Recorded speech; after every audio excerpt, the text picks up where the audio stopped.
Mag-endorse ka ba ng license mo sa Arizona?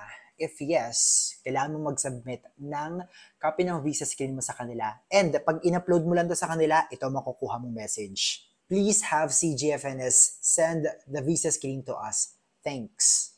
So anong gagawin natin para i-send ng CGFNS directly sa kanila? Ito, tara. Unang-una, ang step natin is mag-login muna sa CGFNS. At pag matagal ka nang hindi nakakapag-login, kailangan mong i-update ang credentials mo. So, dun lang sa personal details, i-update mo lang, ilagay mo lang kung may bago kang work, gusto na lang i-update mo yon, and then i-save mo lang. After that, punta ka na sa shopping cart and i-avail mo yung additional services.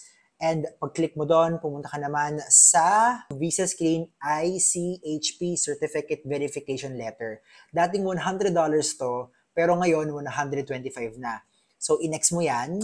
And syempre, dito sa profession, ilalagay mo is registered nurse. And sa recipient, ilalagay mo kung anong Board of Nursing ang may kailangan nito. So, in my case, Arizona, syempre, Arizona Board of Nursing. And then, add na. Pag complete na yung payment mo, okay na yon. Nakalagay nga pala dito, in 10 days pa daw nila bago ipadala. Pero in my case, less than a week ipapadala na nila yon sa Arizona Board of Nursing. And then, in 19 hours, yun na, kinonfirm na ng Arizona at may lisensya na ako. Oh yeah, sa Arizona.